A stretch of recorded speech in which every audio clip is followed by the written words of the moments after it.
Okay, we're going to call the regular scheduled meeting of the Newport City Council to order at 6 p.m. February 2nd. We're meeting here in the council room. We have 3 council members present in the room. President Kevin Charbonneau, Councilmember John Manette, and Andrew Touchette. And we have Councilmember Carter Finnegan online. We have Jim Johnson, our clerk treasurer, is here present. Carrie Schultz, our finance and office administrator. Tom Burney, our director of public works. I think I saw Frank Cheney's here somewhere, director of zoning. And online, is anybody else? I think that's everybody who's wearing an official hat. So, first item of business is additions and deletions. I'll just ask if there are any from anyone here at the table. No. None. Okay. Carter, any additions or deletions? None. Okay. And Jim, you're okay? Yeah. All right. And I have no additions or deletions tonight either. Our consent agenda includes an approval of minutes for the 26th, which is a week ago. And just to be clear, that includes both the minutes for the regular meeting and the second public hearing for the proposed charter revision. And we'll ask I'll sign off on both with your approval of this consent agenda. And then we also have the AP warrants for the 28th of January. Actually, 2 sets for the 28th of January. No PR warrants this time and no permits unless I'm missing something, Jim. Anything on your mind? I'll hold them tonight. Okay, no liquor license or vendor permits. So any questions about the consent agenda? I vote we approve it. I'll second. I have a move to approve the consent agenda and a second. All those in favor, please say aye. Aye. Aye. Any opposed, nay. Motion carries. The next item on our agenda is a presentation by Aaron Larson from the Newport Elementary School on their budget. And Aaron, the easiest way for us to do this might be for you to just come join us. You're welcome to take a seat here. And kind of works for you guys. we try to keep ourselves without putting our backs directly to the community or to the camera. So if you could just pull up a chair a little bit and kind of join us at the table. Well, hi, welcome everyone. Thanks for saving a couple minutes for me here to do a little presentation on some of the highlights about things that are going on at Newport City Elementary School and the budget that we're bringing forward. So thanks for the time. I really appreciate it. My name is Aaron Larson. This is my 4th year as the principal of Newport City Elementary School, 8th year in administration at the school. So it's great to be back with you again. Each day, Newport City Elementary School is the home to approximately 275 of Newport City's children in grades pre-K through 6th grade. We are proud of our students and staff who work hard every day to create a positive learning environment and working environment for everyone who comes through our doors. Despite the high rates of students living in poverty and high rates of students in need of extra support, such as special education, we maintain our focus on our school mission, which is to educate the whole child to become a caring and productive participant of the community. I'm here specifically tonight to talk to you about the budget and the impact it might have on students and staff and the community, including the taxpayers. Let me start by highlighting a couple things that we got going on at the school. We have many exciting things happening at Newport City Elementary School. We are in our 2nd year of a new literacy program, so we're really getting that going. That will help encourage students' growth in literacy skills. We've made a strong push to increase student engagement. We have many things happen outside of the classroom for our students to show leadership and gain experience. We have a student leadership team, which is made up of students and staff who combine together to give several of our students a chance to practice their leadership skills while working to improve the school. Our guidance department is working on a production of a musical titled Bully No More, where students will use their creativity to share a positive message with fellow students. We've also made investments in STEM, science, technology, education, in STEM, science, technology, engineering, and math, harder to say than it is to actually do, and have even started a robotics club, which is new this year. Additionally, we're increasing our opportunities for experiential learning through our partnerships that we have with JP, Magog Science and Education Center, Green Mountain Farm to School, and many others. Also new this year, our 6th graders will be attending an outdoor classroom experience down in Freedom, New Hampshire, which will help them focus on a culminating trip focusing on outdoor learning and exploration. We have many improvements to our building that are occurring right now. In addition to regular maintenance things going on, we're installing a brand new fire alarm system, and we're also upgrading our elevator. Both are not inexpensive projects. Due to an existing building and maintenance fund that we have, we are not going to have to ask the taxpayers for any additional money to fund these two large projects. On the ballot this year, taxpayers will see a question asking voters to approve moving $250,000 from a budget surplus into a maintenance fund so that we can fund this project, so no additional money will be asked for that hasn't already been collected to fund those projects. This year, the focus of our budget is on maintaining the integrity of our programming for our students. We are not looking to add any new positions this year, so we're looking to level service our budget, but the cost of things go up, so it's not necessarily level funding. This year, we're proposing a total budget of $9,293,096.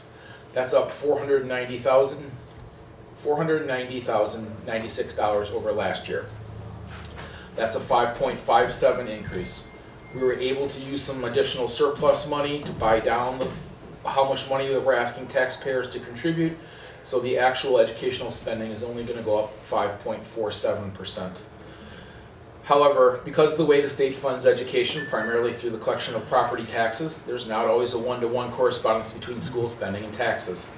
One of the issues facing the city of Newport, I'm sure that you're all aware of, is the common level of appraisal.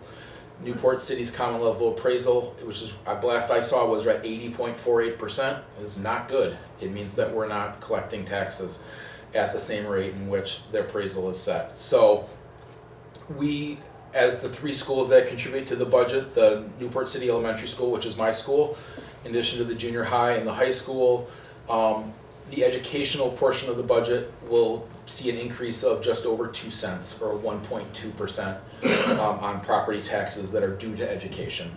Other increases would not be necessarily related to the part that's in the control through the schools. The reason there's any increase at all, despite keeping services level, are factors such as statewide health insurance increasing over 7% for all staff, as well as negotiated increases in wages for teachers and staff. The school board believes that these increases are necessary to attract and retain high-quality educators and to continue to provide a high-quality service for the students of Newport City. All right, so we have a budget information meeting on Wednesday, February 25th, so that's where we can go over all the details of it, and we'll field questions at that time. That's located at the Newport City Elementary School Library, so that's Wednesday the 25th at 5 o'clock, and the school board will be there to present the budget and answer any questions. So we strongly encourage anyone who's interested in learning more about the budget and some of the choices that were made to attend that informational meeting. Thank you for the opportunity to share some information about the school and our school budget, and again, I appreciate the time. Thank you. Thank you. Hold on just a second. Let's see if there are any questions or conversation from this one. Council members, any questions you want to ask? Carter? None here. Anybody in the community have friendly questions for Aaron? I'm grateful for your time tonight, Aaron. Yeah, thank you for the time. I've noted it. I hope to be there for the budget conversation, the Yeah, presentation. should be good. All Okay, right, thanks for coming. Appreciate it. Yep.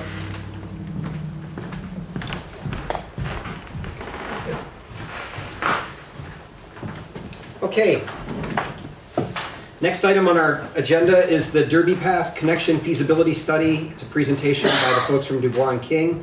I think we've got a couple of them online. Dan, and I assume Chloe as well, right?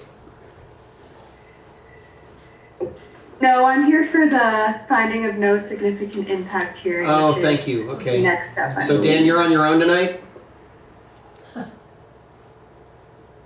Can you hear us, Dan? Okay, we can't hear you.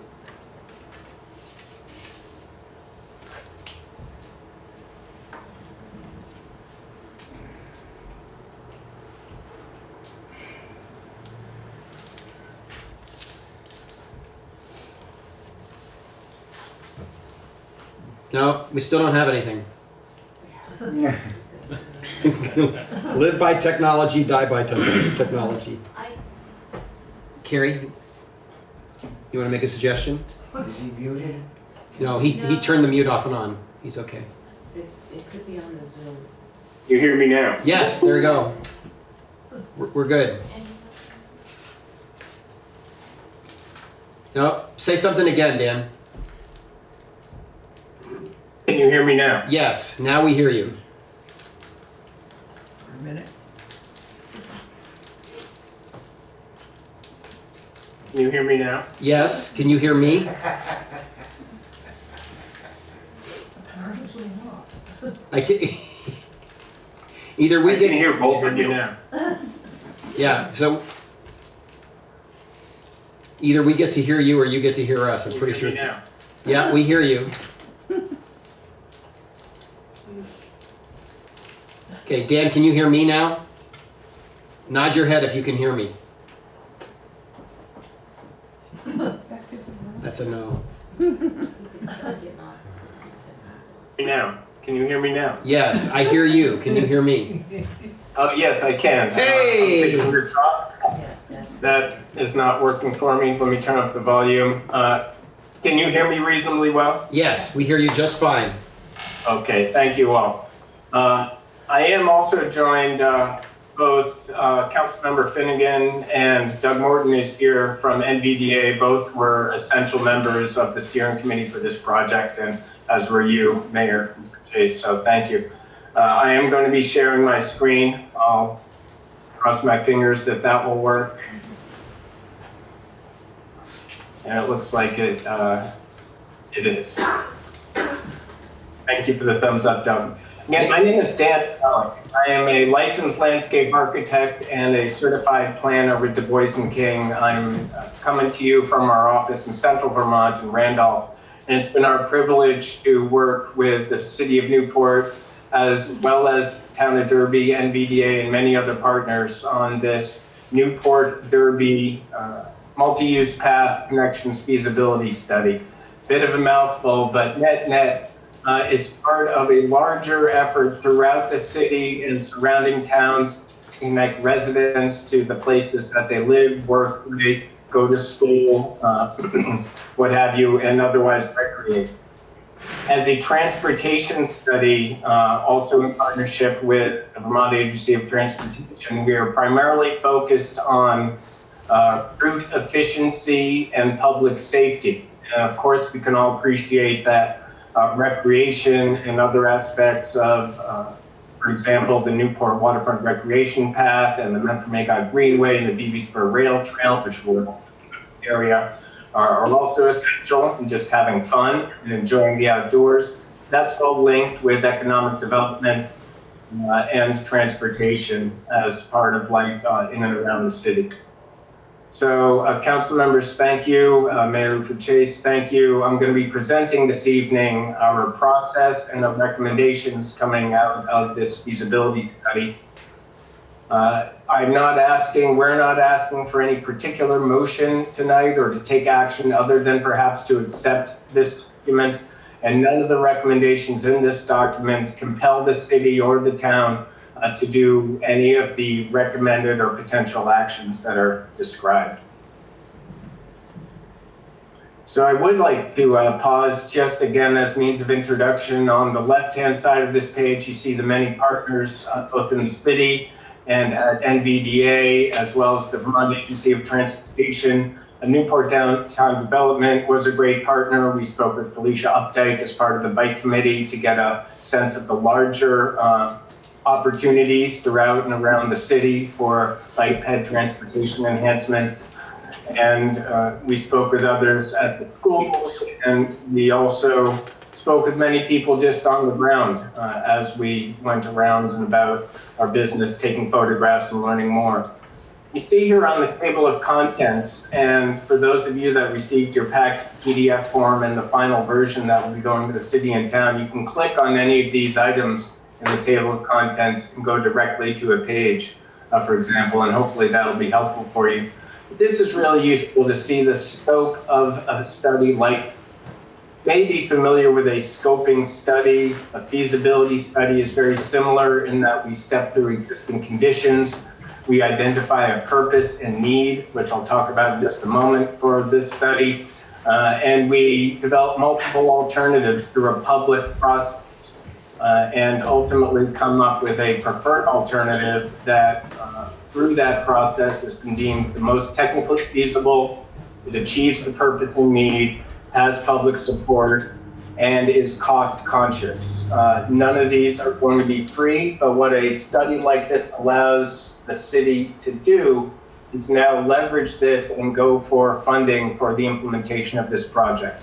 This study is a key to moving forward and obtaining some of those grant funds, such as from V-Trans, their bike ped programs.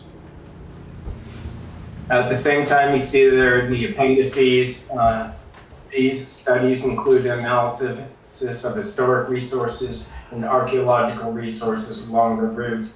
Should there be any opportunities both to avoid potential resources, none came up that we should avoid, but perhaps more importantly for something like this, interpret, educate about, enhance, identify archaeological and particularly historic assets that the city has along the route, not least of which would be the rail trail itself. Building on prior work, the master plan update just a couple of years ago, the municipal plan of the city, Derby's municipal plan as well, the Cycling in the Kingdom documents that NVDA did a few years back are fantastic. The creation of the waterfront recreation path, and just as we were starting this, the identification of some of that path and points north as part of the larger Memphremagog Greenway stretching up into Canada, and the creation of the BB Spur rail itself. We're getting to the project area. I just want to note the purpose of this study is to support improved active transportation connections between the Newport Waterfront Recreation Path and the BB Spur Rail Trail. And this is part of a larger network. And currently that route, as we'll see, is not direct, particularly between Landing Street and Prouty at the near the hospital at the south end of the BB Spur Rail Trail. So that's where those vital issues of safety as well as route efficiency from a transportation standpoint can come in. And opportunities to connect neighborhoods, the schools, the hospital, the schools, including, as we'll see, the elementary school over to the east of our project area, lots of businesses, and lots of other recreation opportunities, transportation that's efficient, safe, and comfortable for the users is the key to this project. So here we are in the project area, and our mission, as it were, specifically for this focused project was Landing Street, where you pass the waterfront plaza and you arrive at Landing Street off-road, parallel to the railway, and then you're near that trestle bridge. The map route then takes a left along Landing Street on road, and then heads up Broadview Avenue and over then toward Bluffside Farm, down Prouty Beach Road, over toward Bluffside Farm, where it then meets up with Bluff Road and then Prouty, where it connects then just east of the hospital to the BB Spur Rail Trail. But while this is a little connection to along Freeman on the north side of the high school track, that real route is pretty beautiful, yes, but not efficient from a transportation standpoint. So our mission, and you see it a little more clearly on the right-hand page on this land use context of our focus area, was to make that connection between where the blue starts, which means an on-road connection, and Prouty Drive and the south end of the BB Spur Rail Trail. To do that all, well, first let me pause for a moment. If any council members or you, Mayor Ufer Chase, have any questions about kind of the setup of why we're here or the genesis of the project. I don't see any. Go ahead. Thanks, Dan. Thank you very much. And so this requires a dive into, okay, what's the lay of the land? What are the conditions? What are the rights of way in which existing facilities such as a sidewalk could be widened, or where a new bike ped facility could be installed? What are the drainage issues? What are the adjacent uses? Where are the neighborhoods that are concentrated that would make most use? Where are the major destinations for employment or for students? And obviously we have the hospital, Columbia Forest Products, the schools, and different neighborhoods, as well as transportation to recreation, like Bluffside Farm is perfectly valid. Don't want to dismiss recreation at all as part of the transportation network. We also learned about other great trails, Memphremagog trails in the area. Natural resources are key, obviously, as part of the Memphremagog watershed. There are some vital wetland areas, one of which right near the east side, you see here in blue, that's a significant wetland area. Some of it is forested, some of it's part of a grass pad, but from a constructability standpoint, it's essential to know where those wetlands are. We did that historic resources inventory. It's fascinating. You received it in part of your packet. Thanks for having that packet be so chunky as a result of this study, but it's very, very interesting, as is the archaeological study, if you have time to read it.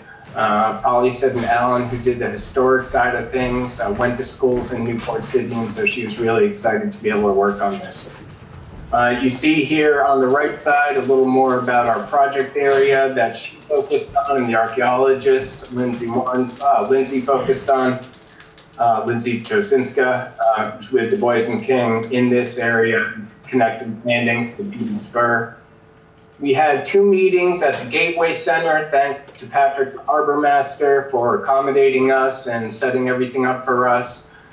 We really got some fascinating and excellent input on everything from signage to history to opportunities to support the arts and sculpture and interpretation of even some of the native history in this area through the expansion and improvement of the bike ped facilities along this area. And so you just see some of the surveys that we had. We had some information at one of the Wednesdays on the waterfront, which was very interesting as well as time spent on site. The 3 routes, we're calling them the blue route, the yellow route, and the red route for creativity as well as ease of identification. The blue route is essentially much of the existing route, whereas you take the left on Landing Street once you're coming north past the plaza, and you go around up to Broadview and up over onto Freeman. However, we have some innovations we'll show about how to do that a little more safely.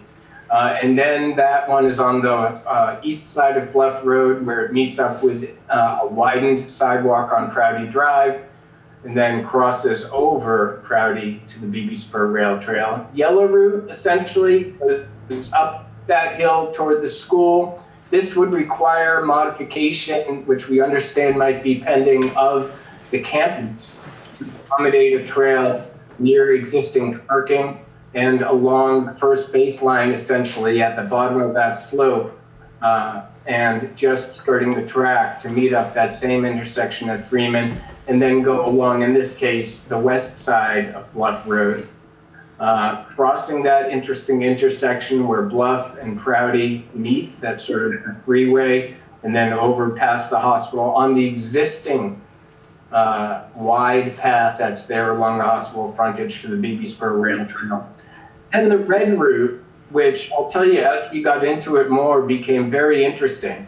Yes, what we would have to do is take a right at Landing. Under the trestle bridge, there's a sidewalk there, which would be widened ideally to a bike ped facility. There's some interesting challenges with a retaining wall on the west side of Union itself.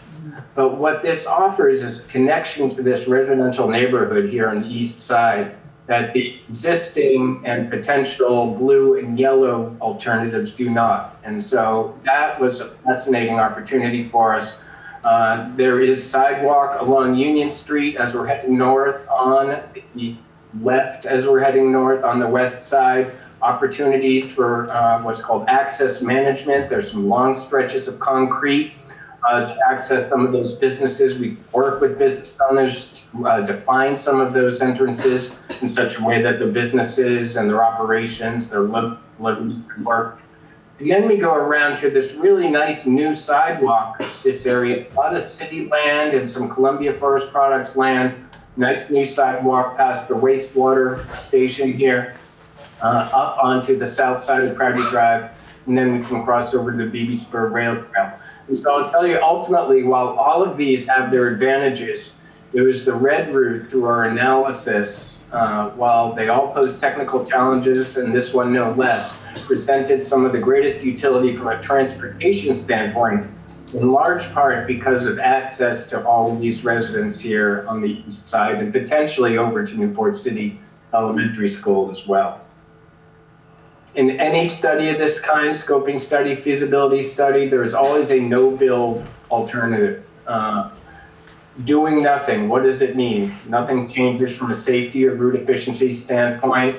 No money is expended, and people can still use the existing facilities, which would continue to be improved as they always would be with updated signage, which is already going in for the Memphis Greenway, and additional connections. And so that is on the table in terms of this study. And again, none of this obligates Newport City to move forward on any of these. But if you wish to, this study is now in hand to be able to demonstrate the willingness to try to learn more, engage the public, explore costs and permitting. So the blue route we have in the full report that you can look at. The blue route has step-by-step exploration. All these routes do of every section along the route. And here are photographs of those specific areas for you. And remember when I said there's a portion of wetland near the east side that is grass, this is it here, what you're seeing. And so what would be potentially more likely to obtain a permit and be off-road is right there is where you see at Landing Street, the existing Newport Waterfront Recreation Path stops at its north end, at least in terms of an off-road facility. We'd like to continue off-road through the margin of that wetland, skipping over that ditch you see there, vital with boardwalk.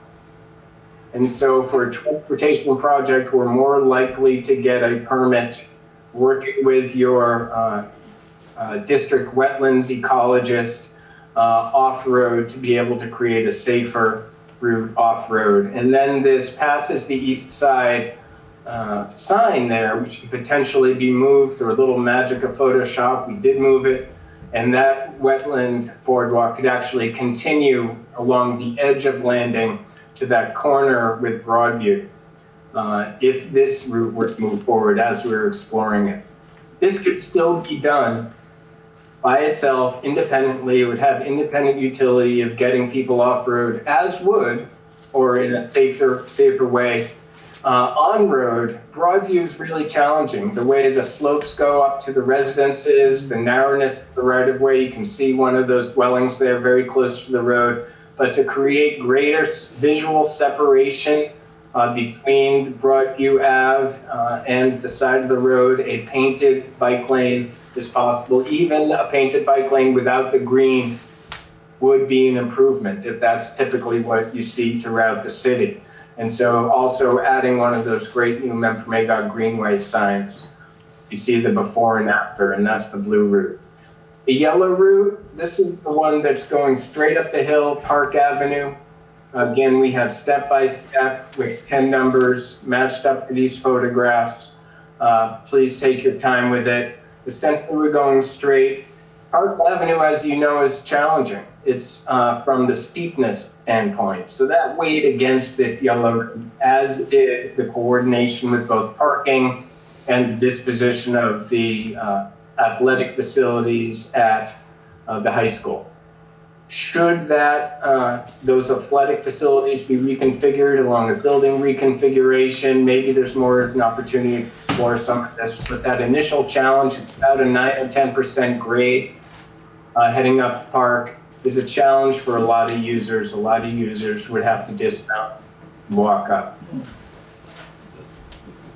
On the west side of Bluff, we understand that this white building here might be converting to a small independent school. And so that would be an advantage of this, in which case, here's an example of what a wider, around a 7 or 8 foot wide bike ped, multi-use, shared use path could look like in that location to help envision. We moved both the sign in this illustration as well as the utility pole. Utility poles can be moved, and they're not a specific impediment to the project. They do raise up costs, and so as part of our analysis, we looked at each route and said, well, how many utility poles would have to be moved? And that went into our cost estimates. This is, I think I skipped a page. I seem to have skipped the analogous page for the red route, the essential red route. And so there's a similar opportunity for the red route. We have pages in your packet. Forgive me, that's my mistake. I somehow missed when I extracted pages, that essential red route. But here, let's stay on the yellow for a second. What it does is go under the trestle bridge with a widened sidewalk and heads up Union Street on the west side of Union Street. Bit of a slope, is a sidewalk along much of it, but also a retaining wall. So what we'd be looking at in that case would be widening that sidewalk into some of that retaining wall and potentially shifting some lanes to then get up to the northern part of Union Street. And once we get to that really new sidewalk, we propose widening it to more of a standard width, 6 to 8 or 10 ideally for a bike ped. We put all of these into a matrix, evaluating the alternatives based on user safety, distance, because again, we're looking at route efficiency, impacts to adjacent properties, so that's trees, tree or hedge removal, how many utility poles we'd have to move, or essential, or fire hydrants, dry wells, the complexity of the cost. So for example, that red route has the lowest number, the lowest points there, that one, because of the complexity, in particular of going under the trestle bridge, working with the railroad. We did reach out to the railroad more than once, not heard back. If the city is to pursue this, hopefully that connection can be made. But also potentially the working with those retaining walls, as I mentioned, and the lane shift. And if we have a moment, I can try to call up that other document that has those images for you. Just let me know. Again, my apologies. Ultimately, the highest score in this is a tool. And of course, we looked at planning level cost, and we also included the no build option. The highest final score for this type of analysis was 5.05 as compared to others. The blue route received a very particularly high score because the costs were relatively low. The technical feasibility was relatively high. So it's interesting to see this type of analysis simply as a tool for decision making and not the be all end all of the project. This is one way we try using our professional judgment to quantify something that has a lot of qualitative aspects to it. Next steps include support potentially for specific projects and how they relate to other work you're doing in the city. I know you're having budget discussions. Landowner engagement. We'd like to engage more, of course, with Columbia Forest Products. We think there's more opportunity there to actually skirt potentially the west side of their property, so long as it doesn't conflict with loading and deliveries and operations. We think there's more opportunity to connect with the hospital in terms of looking for the PB Spur rail trip. But through all of this, there can be additional guidance from NVDA. And through all of this, know please that there are funding opportunities to support the city in moving forward. The next step would be to seek funding for engineered construction documents. And in those cases, a more rigorous survey. We used state GIS data that's publicly available. More rigorous field survey of a preferred route, more direct engagement support, and ultimately construction documents that could then be put out to bid.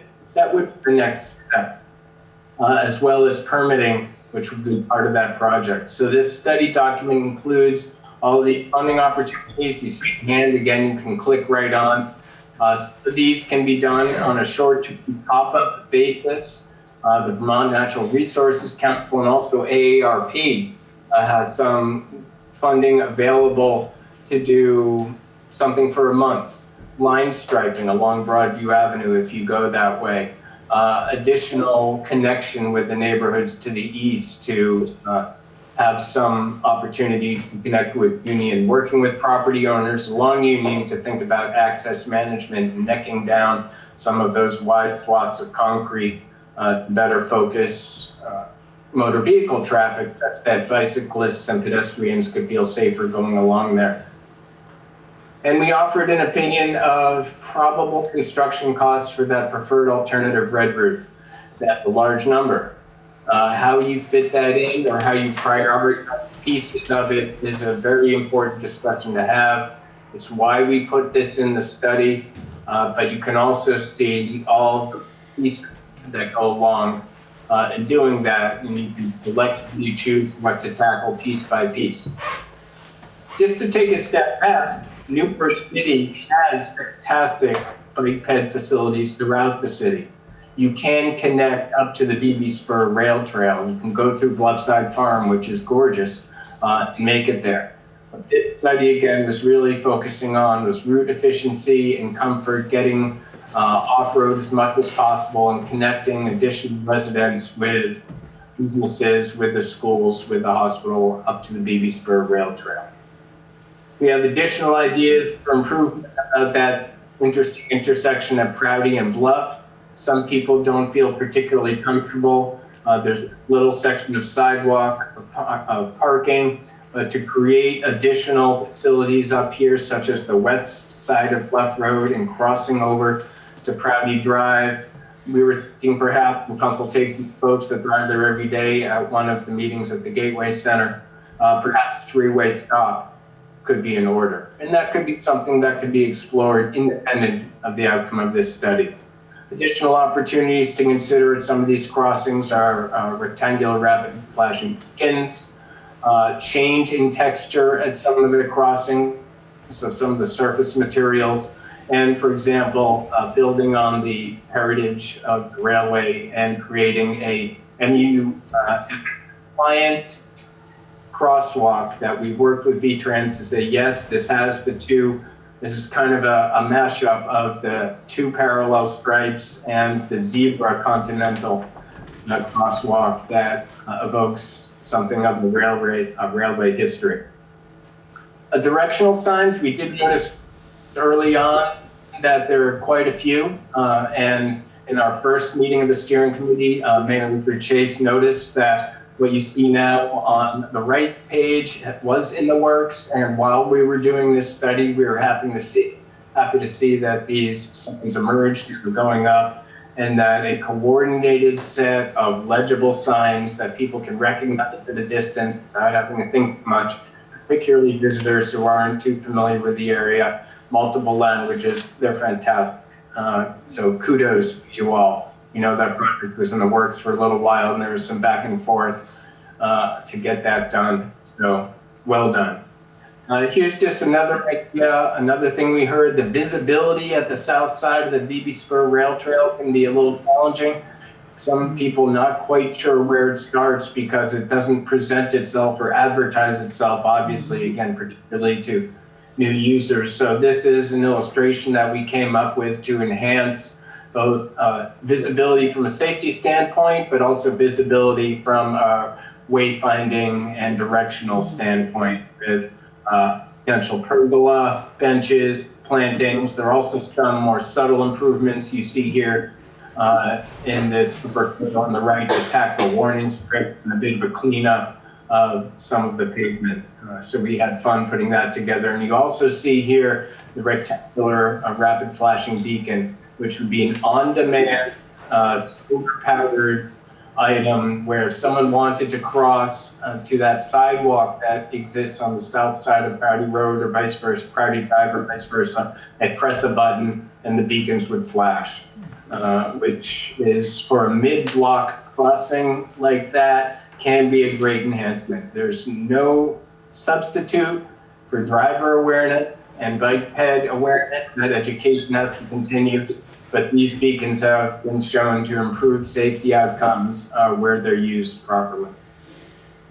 So that's all we have. If you like, I can close this and open up another file and show the red route, that preferred alternative, if you aren't able to picture it in your head.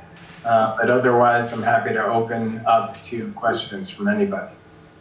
And why don't you stop the share, Dan, and let's just see if there are any questions from council members first. Sure. Thank you, Mayor. What was the history that led to applying for this? Yeah, Doug, do you want to speak to the history that led into NVDA taking on this first step in the process? Happy to. Yeah, and I just wanted to thank everybody involved in this effort for all of your work. And our lead staff member, Liam Abate, couldn't be here tonight, but I know he put a lot of effort into this. And I think the goal of this and sort of the impetus behind this effort was essentially to showcase and to support a community in our region, as Dan had mentioned, really to improve network efficiency. So basically to look at bicycle and pedestrian facilities as a sort of an equal mode of transportation, so that folks can utilize your existing network, and then sort of with some safety improvements, with some efficiency improvements, and looking for connecting routes or adding those missing links within your network to really make your community more livable without having to use a car, right? Getting people outside of a single occupancy vehicle. And so, the idea behind the routes, I think, is to have,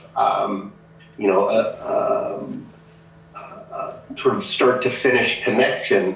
But I think it's important that you feel free to sort of look at where some of the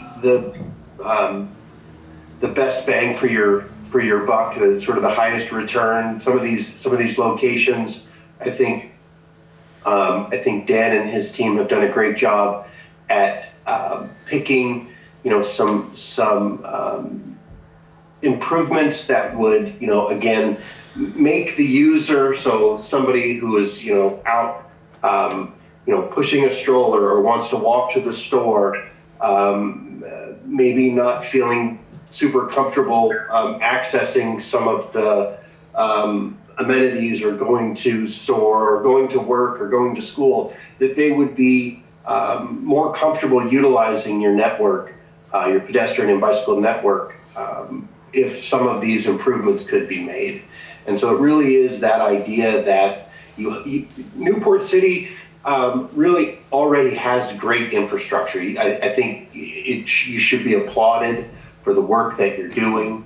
And as a municipality, I think you are really doing great work in trying to already support these uses and to make your make your residents or provide for your residents the opportunity to utilize these facilities. And so this is really, we were able to pick Newport. It made sense for us as a regional organization because you guys have already been doing such good work, that this was, hopefully going to support your future vision, your future work, by sort of targeting some of these intersections and sidewalks, and maybe help you to think about some of these connections. I think, as Dan had mentioned, bringing more folks into that where you have these sort of good existing connections. So some of the neighborhoods that maybe could be better connected, have easier access. And, you know, where NVDA's looking sort of in a larger sense at the overall work that's happening around trails, even up into Canada, and trying to think about how can, you know, we support the efforts that are already happening up there. And, you know, I think this study, you know, again, we were able to provide this funding, you know, through our partnership with the Agency of Transportation for this specific goal. So I've kind of rambled on. I don't want to take too much time. I'd love to hear more thoughts and questions. But that's basically it, is just to improve efficiency for your residents and to make your existing network a little safer and perhaps a little more appealing for folks to use for their daily lives. So Doug, I'm going to jump in. I am aware of the time because we have a long agenda tonight. Yeah. I want to just provide kind of a 60,000 foot view, especially for newer council members. There are a number of different pieces that have been trying to come together here. So this study that Dan just walked us through, Newport City has not put any money into this. All of the funding was provided through NVDA. There was an understanding, or at least the possibility, that at the end of this study, that we might try and seek other funding to help us do further studies in other challenging areas of the city, particularly on the west side and the south side of Main Street. So how we help people get out of here going both south toward Coventry and west, would that be? Yes, going west up toward Lake Road and the West End. So that, we have not yet taken that on, and there was some kind of conversation about whether or not we might find ourselves in a position where we could try and seek some of that funding as they brought this part of the study to an end. There's a second piece, which is that part of the VORIC grant 2 years ago was to commission time and energy from the Northern Forest Center to work with partners in Canada to try and figure out how we could become part of a series of interlocking loops that circle all the way around Lake Memphremagog.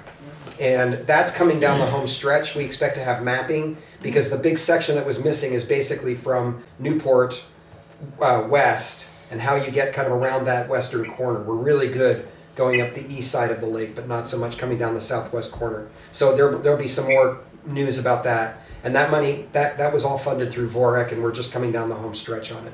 And then finally, the NDD also had put together a bike-friendly community committee about a year and a half or 2 years ago now, of volunteers from the community. Felicia staffed that, and the kind of big milestone or hurdle that they were working toward was to see if we could apply for becoming certified by the national organization as a bike-friendly community. And that application went in last summer, and we just found out about 2 weeks ago that Newport was in fact selected as a bronze level bike-friendly community, which is really just a way to help us build and keep the momentum building on biking overall. Are there other questions that you have specifically for Dan? Or Carter, you've been pretty deeply involved. Do you have anything you want to add to any of this? That was a lovely synopsis. And I would also say, reiterate that no funding was provided for on the part of the city. And in addition, this is exactly like this kind of feasibility study is what you take and then to apply for more funding. So any and all of these ideas that the community sees fit, we can move forward with. So thank you, Dan, and your team, and Keith. Are there any questions from community residents about this? Lori? Great presentation. That looks really good. I just have two comments, and one is about the blue and yellow sections that go through the high school or by the high school property. And it may not have come up at the time, but with the possibility of having large construction projects in the next 5 years on the high school property, it might not be advantageous to continue down that, but that's a whole other piece. Actually, the way it came up was in a conversation about whether or not it actually might be beneficial to this project that whole property may be redeveloped in some new way. Right. And the part of the reason to do this project now was to have a study on the table or on the shelf, if you will, so that we could go back to it if it looks like the high school's going to start into a bigger project and say, how can we incorporate pieces of this? Oh, cool. So it was definitely a part of the conversation and the public hearings. Then the only other piece, I like the red section too. My only concern with that road, and if it can be made safer, great, but it is such a highly traveled road with the ambulance service on that road and the potential of the police department out that way. And I know a lot of people use it, walk it now, but if there is potential to make it safer, that's the option. Yeah, unfortunately, those are the slides we didn't get to see tonight, but I think, Dan, you can affirm, tell me if I'm wrong, but I think that that's actually the way the plan is presented would be yeah, he's going to show it to us quick here. Great segue, and thanks. I couldn't. Dan, I'm just going to ask you to do this really briefly, though, because we have a lot more to do exactly. tonight. And so, great point.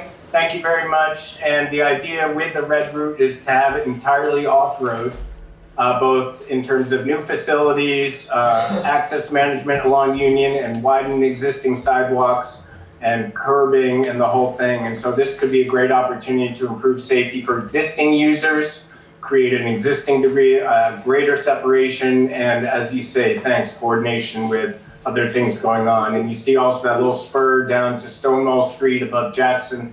That's also something that actually Doug pointed out during the project. Could be an opportunity. So thank you for that comment. Yes, Pam, oh, sorry, Pam, I thought you were trying to raise a hand. No. Any other comments from the community or questions? Council members, any other comments or questions? Okay, Dan, it's been really a pleasure working with you and your colleagues, and I suspect we're not done our conversations. We've got more work to do, but this is a great start, and we will absolutely be incorporating it into our planning in the future. Thank you, Mayor Chase. Thank you, council members. All appreciate it. By all means, do reach out. Any questions about this, steps forward, we're always here. Okay. Thanks. Thank you, Dan. Thanks, everybody. Thank you, Doug. Thank you. Take care. All right, so I'm going to move us on to item number 6. This is a public hearing that was warned 2 weeks ago regarding a finding of no significant impact on the Gardner Park siphon and sewer upgrade. We have Nate Peon, and I think we still have Chloe here to speak to this tonight. And I just want to make sure I understand. Frank, you're in the room. Do we need to start this as a formal public hearing? Yes. Okay. So could I have a motion, please, to open a public hearing regarding the finding of no significant impact? So moved. I've got 2 people moving it, so we're going to call that a move in a second, however you want to do it, Jim. All those in favor, please say aye. Aye. Any opposed, nay? Motion carries. And having done that, I'm going to turn it over to Nate. Do you want to start us? Are you the one who's going to kind of lead us from the beginning here? Yep, I'll take the lead. Can you hear me? Yes. Perfect. All right, let me share my screen.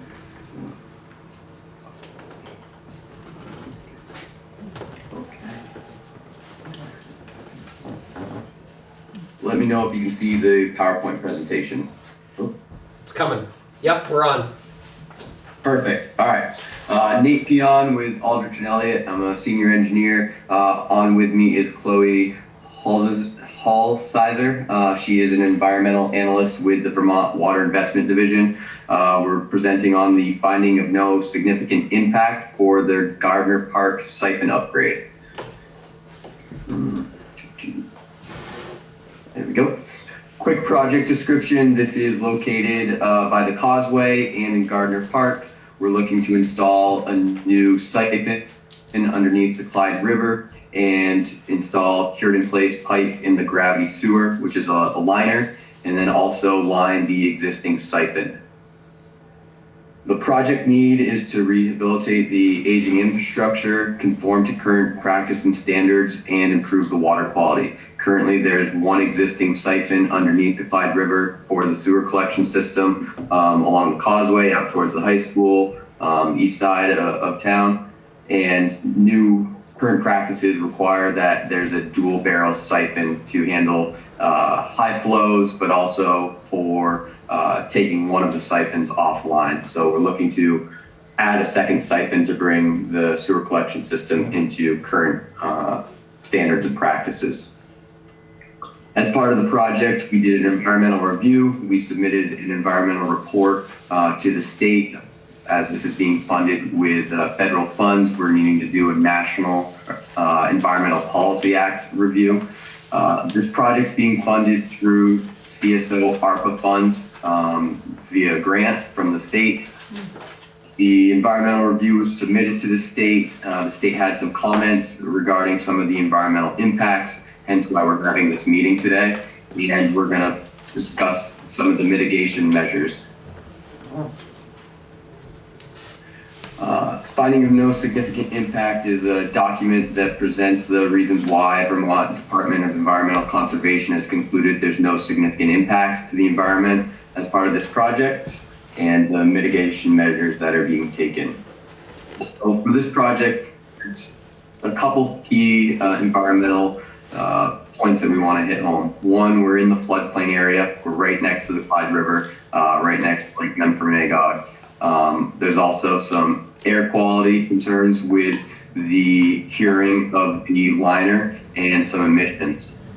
We'll hit home on those here briefly. As part of the environmental review, we also have to do cultural, historical, or archaeological resource assessment. The project was sent off to the Vermont Division of Historic Preservation for review at the 30% design plan stage. No archaeological, historical, cultural resources were identified at that time. We've since resubmitted with the 90% plans and hope to hear back here in the next couple of weeks that there's no archaeological sensitive information or resources in this area, which will clear us from any additional work. Potential impacts with air quality, as I mentioned, with the cured in place pipe liner, there is the release of styrene. Styrene's a resin in the liner that gives it its strength. We're also, we're also using UV curing to mitigate that styrene release, and it can be potentially it can cause potential health issues such as fatigue, nausea, or vision impairment if experienced for a long time.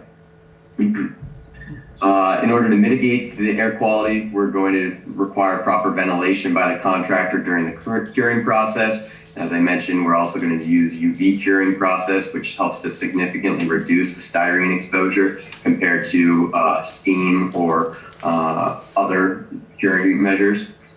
The section of the sewer system that we're looking to line isn't around any residential homes.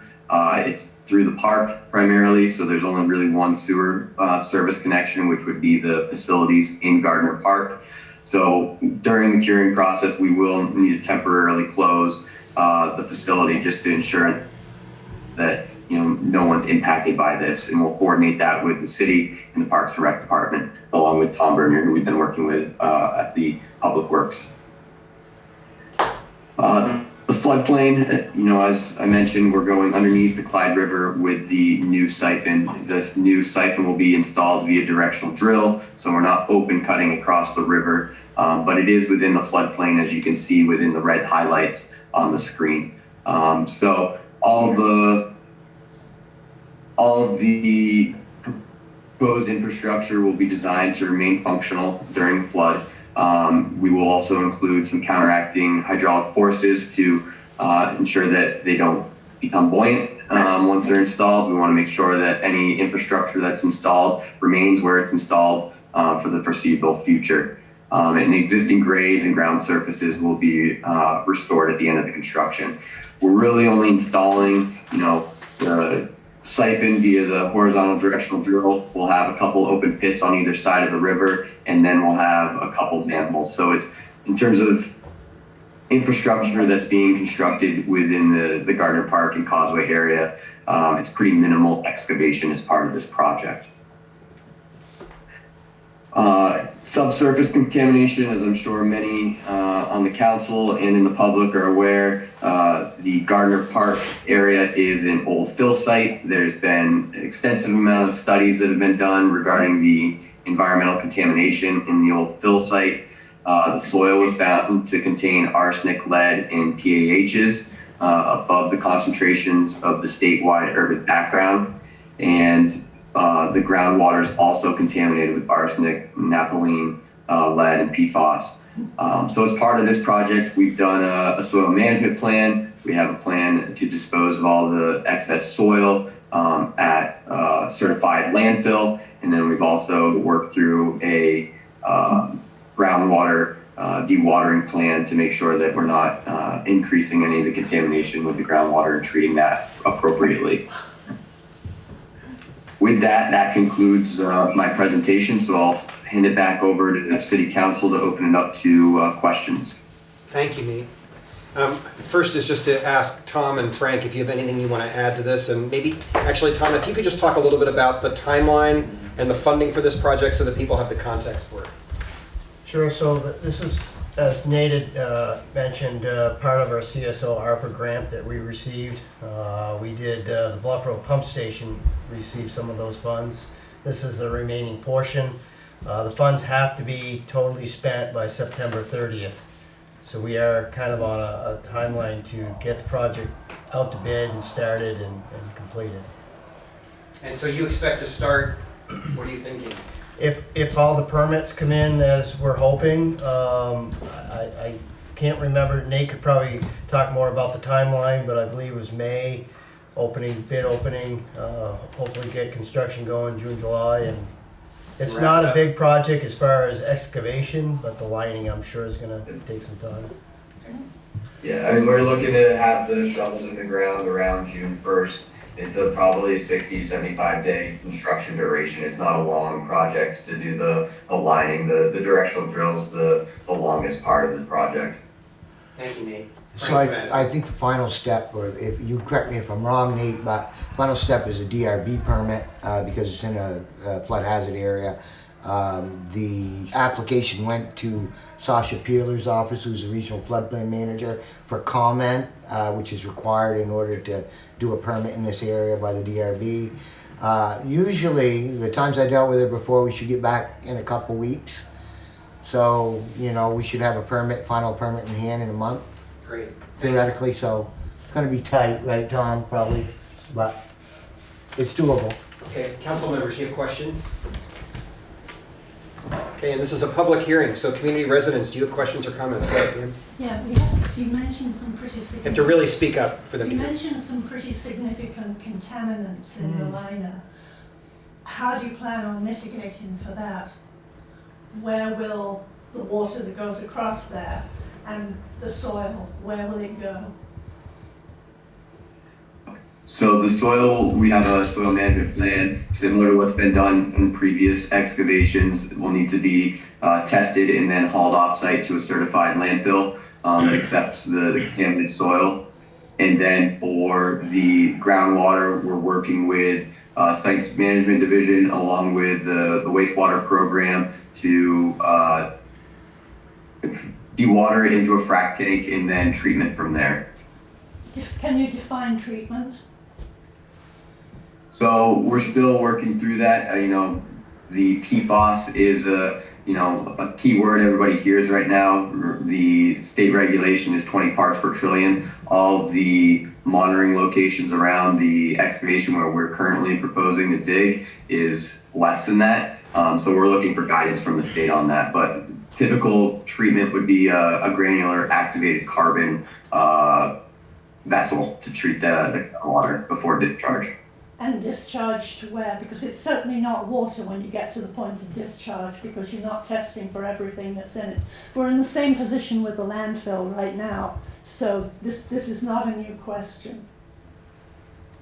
Yeah, so the discharge of the water would be likely into the sewer collection system, but anything that's collected in the granular activated carbon would need to go to the landfill. Right, and then the rest of it will be discharged through the wastewater treatment into Lake Memphis-Magog.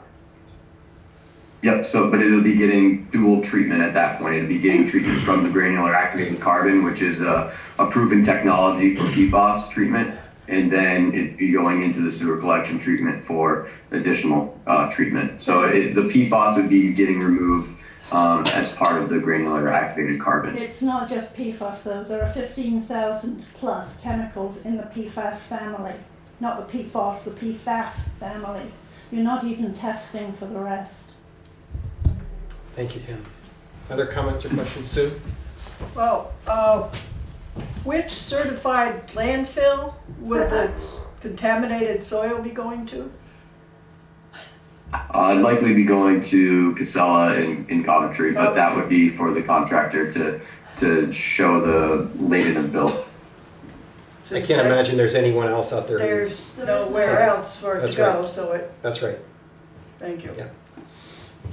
Yeah, I mean, what I can say about this is we really are in an unsafe situation right now that could turn into a pretty significant hazard because we've got a system that isn't backed up. Yeah. So we have to create a backup. The disturbance of the soil in this instance is extremely minimal. It's far less than anything we did at Gardner Park. Right. On the playground property, because all we're really doing is, what is it, a 20-foot diameter circle around where it's going to come up on each side, Tom? Yeah, I'm not sure how Yeah. much, it's not gonna be that much though. Yeah, we're not. That much more. So, I think we're looking at trying to figure out how to mitigate as much as we can, but the overall soil impact is going to be pretty tiny. Yeah, I'm not trying to be difficult. We're not I'm moving a not- ton of soil. Yeah.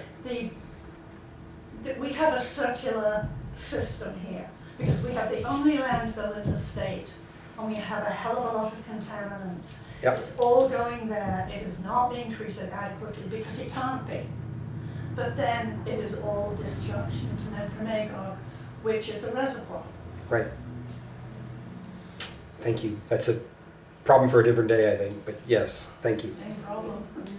Okay, any other comments or questions from folks in the community? Council members, any other comments or questions? Chloe, you've been awfully quiet. Do you have anything you want to add before we wrap up on this? I don't think so. I think Nate covered everything, but thank you. Thanks for being here. Is there any specific action? Yeah, no problem. Yeah, I guess that's a good question. Nate, is there specific action you need from us tonight, or it was simply a public hearing to make sure folks in the community know what we're doing? Yeah, it's just a public hearing, allowing the public to comment. You'll have to close the meeting and then send minutes along to Chloe afterwards to document the public hearing. Got it. Okay. Do I have a motion to close the public hearing on finding of no significant impact Gardner Park siphon and sewer upgrade from that we heard from Nate tonight? I'll make that. I have a motion from Kevin, second, I'll second. and a second from John. All in favor say aye. Aye. Hi. Any opposed, nay. Motion carries. Chloe and Nate, thank you very much for being with us tonight. We appreciate it. Thank you. Thank you all. Okay. Just keep working our way through our laundry list here, y'all. Number 7 relates to a request for tax stabilization for what was the old Bogner property, now owned by NEK Development Corporation and being used in support of the Track Corporation.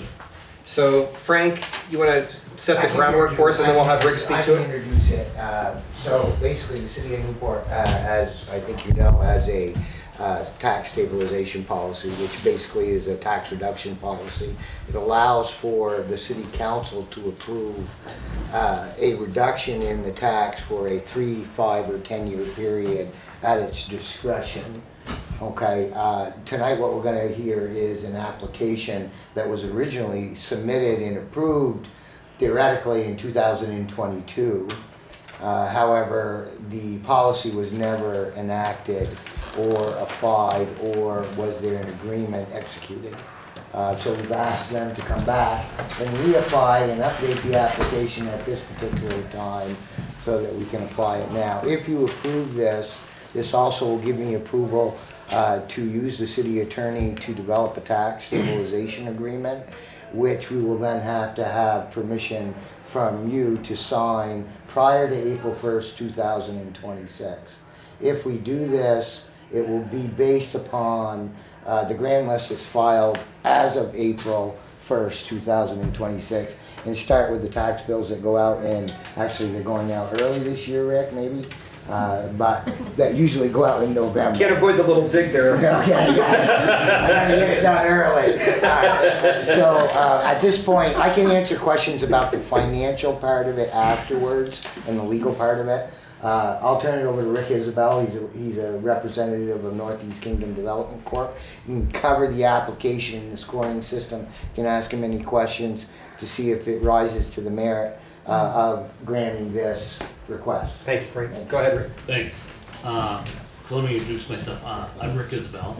I'm with NEK-TV, that's Northeast Kingdom Development Corporation. We're a 501c3. The Bogner project was one of the 2 projects that we successfully did last year. For those of you who are not familiar with the Bogner building and the condition that it was in, when we were invited by the tenant to take a look at this project. To really speak up a little bit for folks online. The building was in dire straits. The building had mold through the whole building, had contaminants through the whole building. The heating system was shot, on and on and on. So we renovated the building at a cost of approximately $2 million in addition to the purchase price.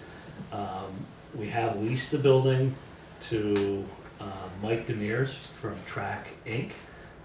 Track Inc. is the business that was on the outside of town, Newport Center, that sold the groomers.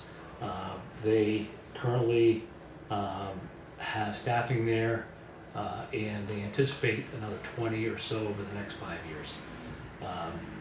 The building is, I think Rick might have gone to the building, I think a few people have gone to the building.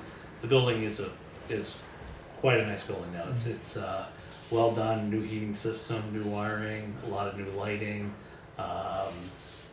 contaminants removed, totally painted, overhead doors to allow for a lot of the trucks and equipment that needs to come and go on the property. I did complete the scoring sheet, and I did include that in your packet. So I think you can see from the scoring sheet that it easily qualifies for the tax stabilization as set forth in the city's tax stabilization group. And I'll answer any questions if anybody has any questions. Can I hold on for just a second? Can somebody help me? I don't know how this became overtaken by the news. Get it, gone. Just click on like where it says Jennifer Hopkins off to the left.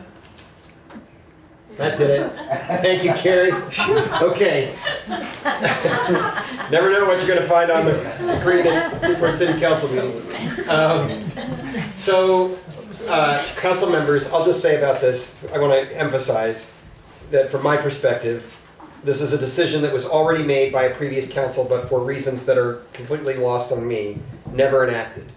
So there was never attendant paperwork that was filled out. The tax stabilization that had been agreed to was never carried out in any way. So in my judgment, we're simply making good on a commitment that we made just over 3 years ago. And I welcome your questions about it, and any questions particularly for Rick. So because it was never implemented 3 years ago, I think KDC has just paid the full tax bill each year. Yeah, that's how this service is. We were getting taxed in full, so we questioned it and went back and looked through the records, and everybody saw that it basically was not completed. Yeah. So my follow-up question is, can this be made retroactive? Should it be made retroactive, or should we just treat it as a new deal going forward? Well, that's a good question. Rick and Frank and I had considerable conversation about that, and we went around and around, and I'll just say Rick has been really gracious in those conversations about the fact that the city didn't follow through, and he's basically said if we took action tonight to simply implement it now, that would be acceptable. Yeah. Correct me if I'm wrong. We're good with going forward. It's a 5-year commitment either way, so we're good going forward. Thank you. It's actually prohibited by the policy to go retroactively, John. Carter, do you have questions? Council members, any questions? Okay, on this one community residents. Go ahead, Pam. Yeah, this isn't the first time this has been around on the merry-go-round. I stand here with the camera and I've heard this coming around before. But one of the things was that this project was funded with a $1.3 million grant, partially. That was more than any other group in town. So I'm going to ask you to speak through the council. Sorry, that was a much bigger bite of that grant that came to the city, which was for businesses post-COVID. The Syrie got 87, they got 1.3. Was it 1.3? I thought it was 1 million. Yes, it was. I'd have to go back. I thought it was 1 million out of the total grant amount, but I could be wrong. It might have It been was something. 1.3 million. Tangway got 300,000, and then a bunch of organisations got 20,000 apiece. But that was a massive bite of the pie. And at the time, we all questioned that because it wasn't a local group. It was, there were a lot of other things that came into that discussion. And we even asked for Tim Tierney to come here and talk to us. And I'm a little curious why there is now mitigation when you've already had a whopping great slice of the minuscule pie that this city has. So again, I'm asking you to speak I'm through sorry, me, yeah. please. So, do you want to respond to that in any way, Rick? I can too, but go ahead if you want. Sure. Well, there's a couple things. One, in order for us to get a tenant to occupy that space, we had to get the rent as low as possible. And it's not saying that the rent is cheap, because it's not cheap. But in order for it to be affordable, and in considering this for Trax, Trax had also 2 other locations, one in Canada and one in the Midwest. And they were considering those locations as well as to be their new hub. So part of Newport's investment is securing those jobs in Newport and the potential for additional jobs in Newport. So it's really about job creation. Has it created the jobs? I'm sorry. It has created some jobs. They're looking to have more jobs over time. I'm going to be honest with you. There was a little setback with the tariffs. Everybody was on hold for purchases, but now that has kind of gone by the wayside and things are back to normal. But it will over time. Did you have a question, Ann? Yeah, I had a number of questions. One with regard to the retroactivity that John raised.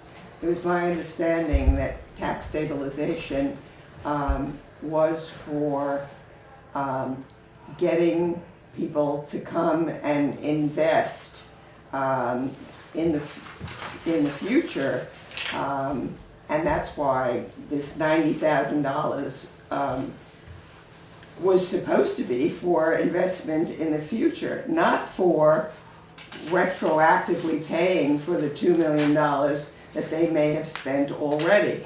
They clearly, it's like almost like those but-for tests, you know, but for this money, we couldn't come and buy this property and fix it up and but that's all already happened. So there's no but-for left, and that's specifically why the state statutes and other cities and apparently we have said, no, this doesn't apply to you. And, you know, I'm glad they got, in essence, if they deserve the 1.3 million that got out of the state already, but I don't think, my comment is just that they don't deserve this anymore. And instead of the citizens paying the $90,000 in tax stabilization for the next 5 years, which means if they don't pay it, we pay it. And it's not doing what it was supposed to do because the project's already been completed. I do have some questions about, did they pay the taxes in the first year, 2023? Did they pay, and did they pay it the next year? So let's stop there. Let's just take the questions one at a time. Right. As I understand it, you're not in arrears in taxes at the moment, is that correct? No. So the answer is yes, they were paid. Were they being paid annually, or did you catch up on them later? They were being paid every 6 months when they're due. Okay. Can I mention one other thing? You had mentioned that we weren't local. We are local. We are a development corp for the Northeast Kingdom, developed for the Northeast Kingdom. And the 2 projects we did, one was in Newport, one was in Hardwick, but we are Northeast Kingdom based. So Right. in other words, we're not going to be going to Chittenden County or Orange County or anything like that. It is specifically Northeast Kingdom based. Do you have a second question, Ann? Yeah, I think I had a number of them. I wanted to make sure, because I wasn't here in 1977, when the municipal corporation state statute came into effect. And it required that there be a vote by, if we wanted to go along with the state stabilization project, or this tax stabilization project, that we would have to have a vote of the citizens. And for corporations and contracts to be negotiated with businesses by the city, a vote of 2/3 of the citizens had to approve it. And the only thing that I've got in the documentation is that somewhere along the line in, I think it was, I think Paul Manette signed it, and it was a proposal for how we would get to it, but that didn't take place until, was it 2005 or something like that? It was much later. 2010. So I would like to know, was there a warning at some point between 1977 and 2010 in which 2/3 of the citizens approved this? So we're not going to answer that question tonight, obviously. Okay. And I'm not going to put this on hold any longer tonight. We're going to take an action on it tonight. But you would only have authority to take an action. No, we if have that authority. happened. This city has been acting since 2010 under a policy of tax stabilization. So we're going to continue to use that policy on tax stabilization to take the action that we're taking tonight. Whether or not we ever approved it. If we want to go back and have a conversation about whether it was inappropriately warned 25 years ago or more, we can have that conversation, or not warned. That will take more research that I'm not willing to try and do on the fly here tonight. Why does this have to be decided tonight? Because we have to make, Frank, you want to answer that question about the time? Yeah, I can offer a little bit, and I'm not going to argue either way, but, so I talked to this all with David Rue. I'm sorry, can you speak up? Yeah. I met with the city attorney about this to make sure that, because it's the first one I had done, to make sure I totally understood it. And we reviewed some of the past ones, and he had brought up the 2/3 majority and indicated that he thought we were all set going forward in that regard. I did not see any of the individual paperwork, however, and to verify that, but based on that conversation and that David has been a part of the previous tax stabilizations, I would assume that that would be the case. The other thing is that there's a provision, if you look at the policy, on the last page B, that explains, even though on the previous page it dictates that it can't be done retroactively, on B, John, if you look at this, it allows for it to be done in the year after construction has been started or completed. And you can see if, and David and I spoke about that, and he interpreted that as we could apply this in this particular situation even after the project's been complete. And again, this is a decision that you have to make. Thank you.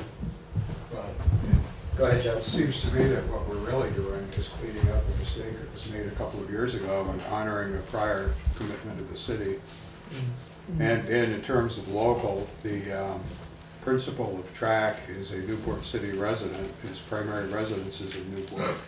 So, any claim that this is not local is just without merit. From that perspective, it's a local business. Cameron, I've asked if there are any other questions. One more, please. I'm trying to move us along, and we've got a lot going on tonight. Yes, I'd like to know, after you asked for approval of this in 2022,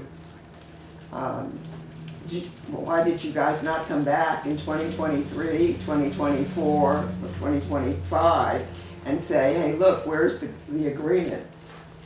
I'm asking it for you. Honestly, I don't think we need to go there tonight. And we have a clear understanding. We have minutes from October 2022 that make it clear what the council committed to. We have no documentation of anyone in the city making good on that commitment. We have a recipient of the tax stabilization in NEK-DC that's saying, look, I don't want to make a big stink. We just want to try and rectify the situation and get what the community promised to us. It seems, council members, pretty straightforward to me. Are there any other questions in the community? Okay, hearing none. Council members, any questions? Okay, Frank has offered some language that I'll invite a motion around. Do I have a motion to approve? I'm sorry, Jennifer, were you trying to speak? Yes, I was. I'm so Only sorry. Go ahead. one question and a point. Point being that I know we did tax stabilization when I was in council in 1980, so we've had it since at least that time frame. Number two, my question is, does this include the property that the Vogner has around the building? It's 20 some odd acres. And I was just wondering if that's wrapped into the whole stabilization package. Yes. Yeah, Frank, do you want to just say a word about that? Yes, the way this is calculated, that the total value each year, and that includes the 25.1 acres around the building, is included in the percentage calculation that it's reduced. Do you want to say that one more time? I feel like I didn't get it. Each year, there is a total value set, okay? Within the first, every year, there's a different percentage of that total value that's used to calculate the tax. So if it's 100,000 in total value and we're taxing it at 10%, then your tax, it will be, the tax rate will be calculated on $10,000 that first year. The second year, 20,000, the third year, 40,000, the fourth year, 60,000, fifth year, 80,000, if it was 100,000 in value. So it does include the entire. And Frank, could we ask one more question that I think I know the answer to, but council members may not? Were the tax rate at this point is being based on a new appraisal that you did post-construction, is that correct? Correct. There was a $550,000 increase in the value as a derivative of the renovations. That's already been applied, that they pay taxes on this year. Thank you. Okay, council members, I would invite a motion to approve a 5-year tax stabilization of Newport City parcel number 124044, located at 172 Bogner Drive in Newport, Vermont, to commence with the 2026 tax year. The approval is contingent on timely development and execution of a tax stabilization agreement consistent with municipal policy between the property owner and the city of Newport prior to April 1st, 2026. Do I have a motion? So moved. I have a motion. Do I have a second? Second. Do I have any questions about that motion? Hearing none, I have a motion and a second. All those in favor, please say aye. Aye. Any opposed, nay? Oops, sorry, Carter. Any opposed, nay? The motion carries. Thank you very much, Rick, for coming in tonight. I appreciate it.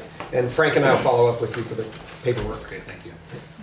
Can I ask one question about Carter? I know she's connected to, No, you can ask it later. We're going to move on to the agenda. Okay, next item on the agenda.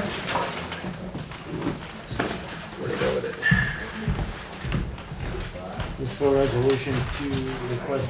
There we go. Yep. Next one is the municipal resolution to request Tier 1B status for an Act 250 jurisdiction. And I think I'm going to ask Frank to start us out on that one as well. Okay, so everybody was here for the presentation that Liam Abat and Allison Lowe gave about 2 months ago about the Act 181. The state is progressing on it, and they've asked us for the very next step. So what I'll do, Rick, can you just put up that map real quick? I can't do anything real quick. It's your What is other it? tabs. The 2 tabs to the right are what. Carter's got it. No, Carter can't do it because it's on this computer, right, Carter? Carrie, can you come help me with this, please? Do you want me to show something from the packet? No. 'Cause I No, can hold do on. that. Carrie's got it queued up. We'll just ask Carrie to. It's literally open, you guys. It's like. Thanks Sorry, for I know, Carrie. and I got my mind on other things here. And he wants this one and this one, so you can just. Frank, you want the map first? I'll take the map first, yeah. So, I'm not gonna go into great detail, I just wanna refresh everybody's memory, and maybe some people that weren't here. So this is the future land use map that we finally got negotiated. Oh, okay. He's trying to show everybody. There we go. Okay, Carter, can you see that? Yes, I can. Great, thank you. Okay, so Act 181, this is the act that is going to change the planning and development regulations, especially as they relate to Act 250 going forward. All right, that really consists of three major pieces, right? If you remember this presentation, everybody remember? Okay, where you have the situation where what they've done is they've developed a three-tier system, okay, with the ideas of the tier that they're going to promote and provide incentives, okay, for development in the downtown core areas where the infrastructure is and increase the density there while preserving some of the natural elements outside of those areas, okay? Now, the first step in that process was for the Planning Commission to work with NVDA, who's been contracted with by the state of Vermont, to identify the future land use designations at the state level, okay? And that's what this map is. When we talk about the tier system, the tier 1, okay, is where they want to move everything into these downtown cores. Newport's uniquely situated in a situation where it has the infrastructure and a lot of the other things that make it a easy choice for these designations, okay? Now, what the state is asking us to do at this particular point is to request formally in writing by a municipal resolution Tier 1B status, okay? Now, this is, the Tier 1A is the more aggressive piece of it. Right? And if you look at where Tier 1B would fall, and what the benefits of Tier 1B are is this. First of all, it happens a lot faster than the Tier 1A. Right? Number two, any developments under 50 units, okay, and under 10 acres will be exempt if they fall within this area and were granted it from Act 250. And everybody can understand the benefits of that. Okay, the Tier 1B area really encompasses this dark purple, okay, which is the downtown core, okay, and this lighter purple that goes all the way out here by the lake. And I don't know what color you call this. What color you call this, Gary? Pink. Pink. And all of the pink, okay? So almost a good share of the city. Now, the reason why Newport is situated in a unique position is that the primary qualification is water and sewer infrastructure. All right, so what happens is that if we're granted this, this status here, and realistically, the first step in that is getting you to request it formally with a municipal resolution, is that we will qualify for the Act 250 exemption in that entire area, in 80% of the city. Wow. Okay? Now, in addition to that, a lot of the prerequisites for some of the grants and the funding sources that are going to be coming available are flowing along into these tiers as well. So when you go to apply for something, if you already have that status, you automatically meet one of the major prerequisites. And we talk about housing, and this is really what this is aimed to solve. Now, as far as, go to the next slide, as far as requirements. Now, the reason why I'm not going to go into this a great deal, and I can if anybody wants to talk about it in detail, but they spent an hour with you already going through this, is that these are the requirements, and everybody's going to remember, okay, we've got to take over Act 250, we've got to do some stuff more with the historical side. That's all associated with Tier 1A, okay, and that's an entirely different discussion, one in which the city's going to have to make a major investment, probably financially, and maybe staff-wise, and legally, in order to do that. And there are additional benefits from that, but the costs can be significant and our capacity has to probably be looked at. However, to qualify for Tier 1B, if you go down through this list, we've already met it. We don't have to do a thing, and that's why Newport's uniquely positioned, is that in order to automatically get this benefit, realistically, we actually do not have to do a single thing. The only potential impact that I can see on this at all is if we can get some development going, I might be busier. Okay? Realistically, and the DRB board may be a little busier. Okay? But that's not a bad thing and nothing that we don't have the capacity to do. That's pretty much a synopsis. I can go into the whole tier system if Let's you really hold want on, we've done that already in another public meeting. So, are there any questions about this from council members?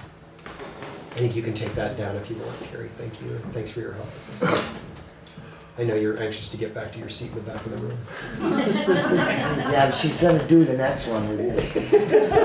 Carter, any questions that you have? Okay, to make sure that, let me just clarify what we're doing here. I intend to read this municipal resolution, it's not that long, so that we all understand exactly what we're voting on. And then we will ask for a motion, once I've read it, to approve this municipal resolution and to authorize myself and the council president to sign on behalf of the council. Okay? So here's the motion, the municipal resolution. Whereas in accordance with Vermont Statute 10 VSA Section 6033, a municipality may request Tier 1B status for the purposes of Act 250 jurisdiction. And whereas the municipality has a duly adopted and approved plan and a planning process that is confirmed in accordance with 24 VSA Section 4350. And whereas the municipality has adopted permanent zoning and subdivision bylaws in accordance with 24 VSA Sections 4414, 4418, and 4442. And whereas the area excludes identified flood hazard and fluvial erosion areas, except those areas containing pre-existing development in areas suitable for infill development. And whereas the municipality has water supply, wastewater infrastructure, or soils that can accommodate a community system for compact housing development in the area proposed for Tier 1B. And whereas the municipality has municipal staff, municipal officials, or contracted capacity adequate to support development review and zoning administration in the Tier 1B area in accordance with 6033C6, and as evidenced by all of the following, and we've checked all of these as yes: appointed or contracted zoning administrator, a yearly budget to support administration of development regulations including enforcement or appeals as needed, municipal staff and volunteers can attend trainings as requested, zoning administration and DRB, or in our case planning commission, regularly process applications within the required timelines. Technical assistance is available for projects that exceed normal capacity or knowledge by all of the following, in our case, RPC, VLCT, the town attorney, and other. Now therefore be it resolved that the municipality hereby requests to have its downtown center, village center, planned growth, and village areas mapped for Tier 1B status. And we would date it tonight, and Kevin and I would sign on your behalf. Do I have a motion to pass that municipal resolution? So moved. I have a motion, a second. Second. I have a motion and a second. Any comment or question from the council? Community residents, any questions? Very quick. So, it was mentioned, I think, that in that 1B area that those properties would be, no longer have to apply through Act 250. Is that what I heard? If they're under 50 units and/or under 10 acres, they would be exempt from the application and approval permit process. And do we have any properties currently in that area that have been under Act 250 approval in the past? And would they have to be in the future? Yes, we do, and yes, they would. It does not exempt anything going backwards. It would only exempt a new application. Thank you. Any other questions from community residents? Okay, hearing none, I have a motion and a second. If it's okay, John, can we include that we're authorizing Kevin and myself to sign on behalf of council? Okay, and that's okay, the seconder, great. I have a motion and a second to approve the municipal resolution and authorize the council president and the mayor to sign this document on the council's behalf. All those in favor, please say aye. Aye. Aye. Any opposed, nay. Motion carries. Jim, I'll give this to you for now, and then you and Frank can work it out. Actually, I should just just do this.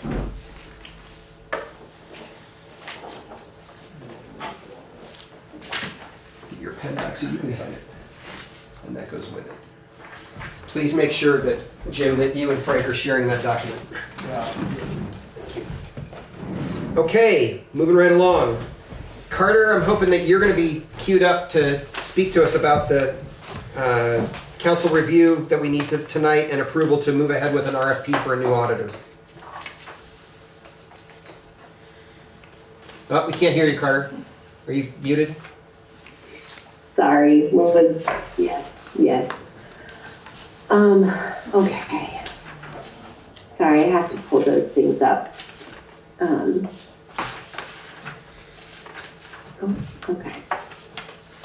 Alrighty, so the process and for this RFP was the task force initially when we got together back was the beginning of April of last year. One of the things we would desire to do was put out an RFP for a new auditing firm, but we realized that the timeline did not allow for that, just based on compiling it, posting it, then reviewing it and approving. We would have been ideally wanting to work with an auditing firm, just with the timeline of the end of the fiscal year.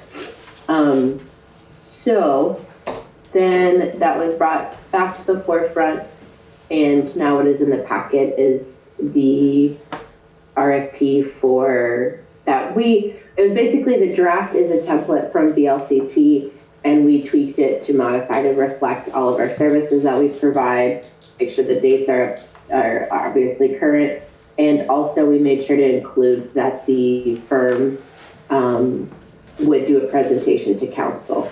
And we also said that the ideal timeline for turnaround of the report would be in October, mid-October, I think. So those are the basics of how we got here, what's different from the VLCT template, and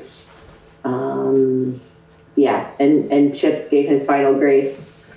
And I attempted to get some key members involved, but it was just mostly done in-house with myself and Carrie. So. Thank you, Carter. Any questions, council members, about the RFP? All you'd be doing tonight is approving that we would circulate this RFP immediately with a goal of trying to get, hopefully, some qualified applicants in pretty quickly.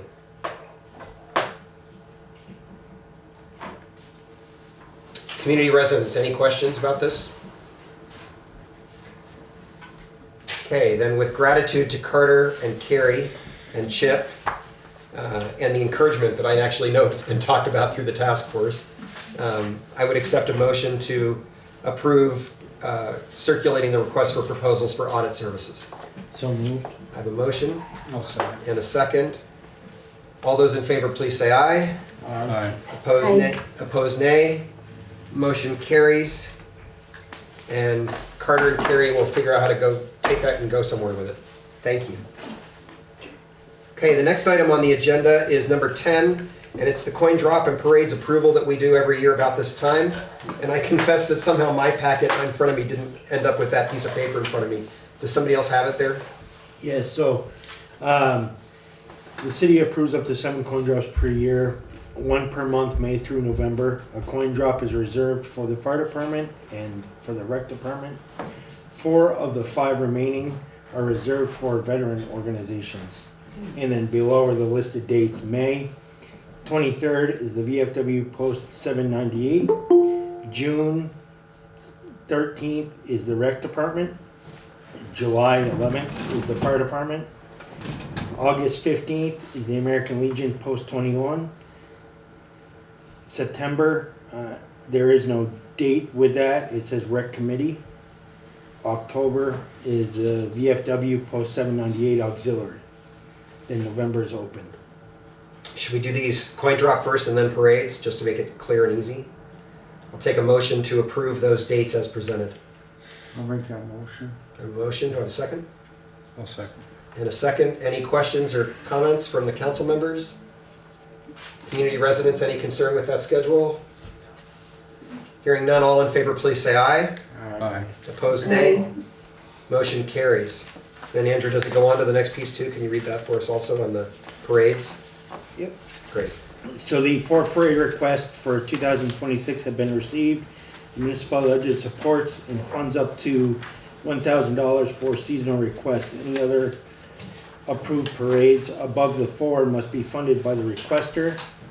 Evidence for the parade routes outside the standard course who will require additional support will be responsible for paying all expenses incurred after $1,000 allowance. Parades hosted by city departments are given priority, followed by the preference for parades that are scheduled by season. This does not include organized walks or processions that use the bike path or do not interrupt the flow of traffic beyond the crosswalk areas. Requests are to be submitted between January 1st and January 31st of each year of which the parade request will be held. Parades are defined as well advertised, organized, and coordinated processions, and parade participants such as floats, animals, people, marching bands, performers, etc., and must have a registration process that accounts for each number of participants, which is provided to the city 3 days prior to the event, so that appropriate safety measures can be planned. Requested permits: Memorial Day Parade to Gardner Park, 5/25 of 26. The city of Newport submitted on January 5th, 2026. The Light Up Parade, which is scheduled for December 5th, 2026, was submitted to the city on January 5th. And the NEK Pride Celebration Parade, which will be held on June 21st, 2026. And that was submitted on... January 11th, according to the application. Okay, January 11th to the city. Sorry, that was not on there. And that is it? Is that all of them? I just heard. That's the 3 that are... I heard 3, and that's all we have, Jim, as far as you know? Okay. Okay. So we have 3, the Memorial Day Parade, the Pride Parade, the end of June, and the Light Up the Night Parade. Yeah. Okay. Do they do anything on Veterans Day? No, it's normally. Not typically, it's just an building. event here in the building. Yeah. Nothing on the 4th of July this year. No, we have not or at least recently, we haven't been doing a 4th of July parade. They've been doing it in Derby, and then we've done the evening events with the fireworks. Okay, any other questions? Hearing none, do I have a motion to approve those 3 parade requests as Andrew's just presented them? So moved. A motion? A second? I'll second. Hey, Carter got a second in there tonight. Any questions? All those in favor, please say aye. Aye. Opposed, nay. Motion carries. Thank you. Moving right along, item number 11 on the agenda is something we told folks we'd be doing tonight. It's a consideration of applicants for the City Manager Search Committee. So I'll just give a little bit of background about this for folks who may not have been keeping up. We signed a contract with Vermont League of Cities and Towns to have their consultant, Dominic Cloud, work with us to kind of develop all aspects of an appropriate search for city manager. That we signed that, I believe it was right before the end of the year, right before Christmas. And then Dominic came and met with us in early January and met with the council and also did a brief explanation of the process in a public session, an open session. And we agreed that we would take confidential applications for those who might be interested in serving on a committee. It is the intention, although we haven't met to discuss it yet, that we would assign 2 members of council, 2 members of the staff, and 2 members of the community at large to serve together on this search committee that would be staffed by Dominic Cloud and supported by Carrie or myself as needed, though I suspect they weren't going to need a whole lot of support from us. The process will be that they'll begin by trying to put together both a description of Newport that would be shared with prospective applicants and also a clear job description. And those sessions would likely take place in open session, not in an executive session. And then there would be, at some point, probably a return to the council for a conversation about the work that they've done and approval on that work. Then Dominic would take that and actually begin distributing it for the search. Dominic tells us that we should reasonably expect to get 25 or 30 or 35 applicants based on recent experience. It would be the search committee's role to meet probably entirely in executive session to consider those applicants and to winnow them down to in the neighborhood of 6, could be a little more, a little less, that they would then bring back to the council with a recommendation that we pursue those candidates further. So if all goes well, we would be at that stage by mid-spring, and then we'd go into a search, a deeper conversation with candidates, and hopefully making a decision. We're still on track at this point to try and hopefully have a decision made by the middle or end of June for someone to begin the beginning of July. Is that a fair recap, Dominic? Okay, you're muted, just so you know. So, having given that background, we're going to go into executive session because we committed to the community that if they wanted to apply to be on this task force, their names would be considered confidential. The council will come out of that meeting tonight and take action. I expect to set the members of that committee. So I need a motion to consider a finding that premature general public knowledge of sensitive matters regarding council deliberations could compromise the city and its ability to carry out an effective search. So moved. A motion? I'll second. And a second. All in favor say aye. Aye. Opposed, nay. Motion carries. Then I need a second motion to enter executive session to discuss the appointment or evaluation of candidates for the City Manager Search Committee as per 1 VSA Section 313A3. And I would invite Dominic Cloud to join the council members and myself in that session. I have a motion from Kevin. I'll second. And a second from John. All in favor say, any questions or concerns? All in favor, please say aye. Aye. Opposed, nay. Motion carries. We are in executive session.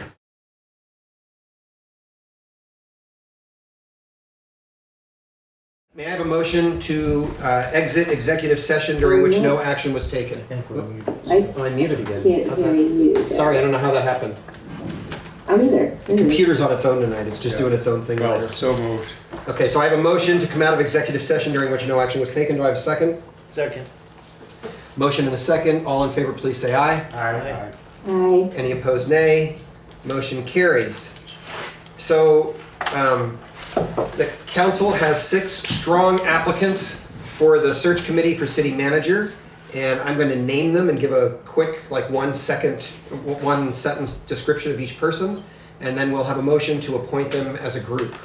And that's the only action we'll be taking on the matter tonight. So the 6 will be Andrew Touchette, assuming the council votes in this direction, and Carter Finnegan, representing the council, Tom Bernier, Director of Public Works, and Travis Bingham, Director of the Police Department, or Chief of the Police, I'm sorry, will both be, have both indicated a willingness to serve. And then from the community, Kathy Valley, who is a longtime resident, grew up here, went away for a very long time, came back in the last year. She's been quite active here in the last few months, city council meetings. Kathy has agreed to serve, has expressed interest in serving. And Lizzie Alexander, also a graduate of North Country, who graduated here, went away, eventually ended up with a master's from Johns Hopkins, came back to Newport, and has been teaching health at the high school for the last 3 years. And Lizzie has expressed some real enthusiasm for serving on this committee. So we're thrilled. I'm thrilled with that group of 6. I think they'll do a really fine job representing the community in this process. What was Kathy's last name? Kathy Valley, and Kathy with a C. That's what I thought I heard. Valley, yeah, and Lizzie Alexander. Okay. Do I have a motion to appoint those 6 individuals to the City Manager Search Committee? So moved. I have a motion from John. Second. And a second from Kevin. Any discussion? Any folks in the community have anything you want to say about any of that? Yeah, it's pretty terrific, huh? Rick, will there be public announcements about when the meetings are gonna be held? Yes, these will be public meetings, though after the first couple, they'll be largely an executive session. But yes, they'll be warned publicly. Okay, any further questions or comments? All those in favor, please say aye. Aye. Aye. Any opposed, nay? The motion carries. Dominic, we're grateful, and Carter and Andrew will be back in touch along with the other folks here so that you can follow up. Awesome. Nice to see you all. Thanks so much. Thank you. Thanks, Dominic. Okay, item 12, task force reports. John, anything you want to report in on water and sewer? The only change since the last report is that there's going to be a one-page insert in the next round of water and sewer bills. Just kind of an update on meters and some other basic information. And Patrick Early did most of the work in putting that together with assistance from a couple of the other committee members, Jennifer Hopkins primarily, and input from Stacy down in Jim's office, and from Tom and his crew, and Carrie did some coordinating on it as well, a team effort, and it was all together and should be printed and stuffed with the next round of bills. Great. And we have a meeting Thursday night at 6:30. Thursday night at 6:30, it's on the website, and it's, I think it's been on the website for a few days at least. You told me it was cancelled. I told you that? Yes. I lied. Well, I didn't lie. I missed a detail. Apologies. Okay, thank you, John. Carter, anything you want to report in on the financial reporting and fiscal practices team? Meant to bring this up when I was talking about the audit, but I also put out feelers in the community about auditing firms that you would like to see potentially throw their hat in the ring. So feel free to email me if you have any leads or know of any qualified government accountants. And then this upcoming meeting is on Wednesday. We took last week off. This Wednesday we're going to be doing a deep dive in our budget to actuals for our current budget, now that we have approved our budget for annual meeting in March. So 8 a.m. on Wednesday, we're hoping, we'll probably do like an hour and a half meeting. And I believe the agenda is online, plus a link to any of the references for the discussion, which include a bunch of reports, financial incentives. So yeah, I think that's oh, did you want to say anything positive about the Vermont Bond Bank application? Oh yeah, you want to make that announcement, Carter? No, I was not. Where are you all? I will make it. Champion. We received word this week, council members, that we have been approved for a 25-year note by the Vermont Bond Bank for $2.603 million, which is the full amount we requested. And we've opened a conversation with the attorneys at SB&F so that they can help us do all of the paperwork. We hope to complete that all, I think we hope to get it all done at our next meeting on the 23rd of February. And they intend to take final action to close on that, I think by the, do you remember, Carrie, what that date was? It was like early March. Yeah, by early March we should have all of that arranged, and we'll be able to, as soon as we take that note, then we will pay, it will be used to pay off in full on the Pasumsic bond anticipation note. So just, we talked about this once before, I'm just going to keep saying it because it takes a little while to digest. But the way this is going to work is that we are going to borrow over the, sometime 2-3 weeks from now, we're going to borrow to the full $2.603 million from Pasumsic Bank. And that money will be used to pay off it's already been used. What we've already borrowed has been used to pay off the construction line of credit. We've borrowed another 300 or 350, Jim? 300. 300,000 to help pay expenses we've had since the construction line of credit was ended. And then we'll be taking enough money to purchase the next 400 water meters, which will get us within spitting distance of completing the project. And all of that we'll borrow all of that from Pasumsic because the cleanest and most appropriate way to do the bond bank note is for that to go entirely to pay off the bond anticipation note at Pasumsic. And then we will begin the journey on trying to complete the water meter projects. Any questions about that? It's great. Thanks, Carter, for reminding me. I have a question. The 300,000 is expenses that Related to the water tower. are related to water or sewer. No, they're related to the water tower. Only water. Only water. Thanks. They have to be one of the 4 things that were approved in the bond Fine. 3.5 years ago, or whenever it was now, 4 almost. So yes, it's only for items that have been related to those 4 areas. Good. Okay. Anything else, Carter? No, not in my mind. Okay. I'll just give a quick update. Joshua House Warming Shelter opened for our first night on Saturday night. We had 1 guest overnight. We did not open Sunday night because the NEK-TV shelter was open. And then tonight, we intend to be open again. So I haven't gotten a text, I don't know if you have, Pam, about whether they have anybody up there. If they have, Pam's going to go be part of the crew that's going to do the overnight shift tonight. So I will say, for anybody who watches these things, we really could use some more folks who would like to help volunteering, particularly in the evenings. But also, if there are people who, we'll have 2 people there at all times, and we're going to be hiring staff whenever necessary to cover 2 people overnight from 11 at night till 8 o'clock in the morning. So if you know anybody who's willing to help with those kinds of shifts, either 5 to 11 or 11 to 8, please let us know and we'll follow up. Okay. Andrew, anything else you got on the fire department? So our next meeting is Thursday, the 19th at 6 p.m. and we're going to have it down to Built by Newport, as they've offered their meeting room for us to have it. So if anyone's interested in coming down and going over some stuff with us, please feel free. Say it again. When are you meeting? Thursday, February 19th at 6 p.m. Built by Newport. Got it. Thank you. Yep. Okay. Item 13 is public comment. Who do we have signed up tonight?